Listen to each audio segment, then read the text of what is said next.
Opinions and stories around the game we love, told by your favorite storytellers. Stay up to date with all things cricket. Subscribe to Cricbuzz's YouTube channel and press that bell icon now.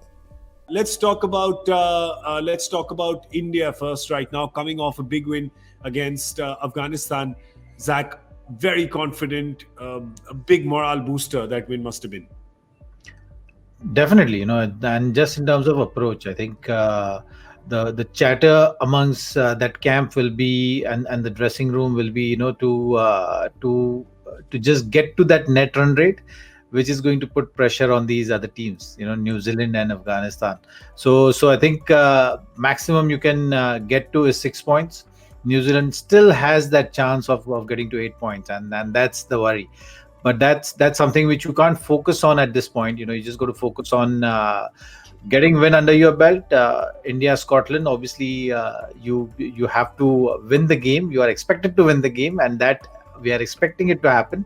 But how you win the game is going to matter. You've seen in the last game against Afghanistan the intent which was lacking in the first couple of games with the bat. That changed drastically.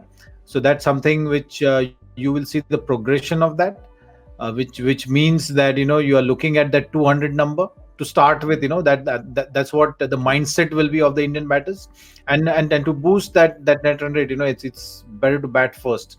I think get runs on board and then have that margin, which will really boost your net run rate. I just want to add in here. Sorry Yes. for butting in. I just want to add in here. I don't think net run rate will be a problem at all for India, and I say that because right now New Zealand is on plus 1 point something, and Afghanistan is 1.6. Afghanistan has their last game against New Zealand. If New Zealand wins, then there's no question of run rate at all. It'll be done. Whereas if Afghanistan go on to win, and by all means, I do think it'll be a close game, then that 1.481 will come down, because it's like some batsmen having an average of 50. If they score a 25, or rather they score 100, their average might not go up. Whereas if somebody has a batting average of 20 and they score 100, the average will go up. So in that case, when Afghanistan does win against New Zealand, the run rate will still come down. Even though they might get the 2 points, which is what we want, they'll still come down. And I have no doubt that India will be plus 1 point something at the end of beating Scotland and Namibia, which will definitely, the chances of India qualifying is very simple. They will go on to beat Scotland and Namibia and probably end up on the table where they're in terms of net run rate, they'll be second best for sure after Pakistan. Yeah. The question is only whether Afghanistan can upset a New Zealand. That is the big thing. So yes, as much as we speak about run rate, I do think we are in a very safe place there. Yeah, so that's a great insight, DK, because the thing is that if it was only two teams that were tying, people would say if only India and Afghanistan were tying at points, then you'd say, oh, India beat Afghanistan in the group stage, so then they go through.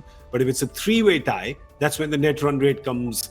I hope I've got that correct, right? It's very Correct. Absolutely correct. But thank God. Yeah, I mean, student is not my designation, but it'll be if it's a three-way tie between New Zealand, Afghanistan, and India for that second qualifying position. That's when net run rate comes into play. And as you're saying, India is playing with relatively easier opposition today and in their last game. So you'd hope that, big booster shot happens to that.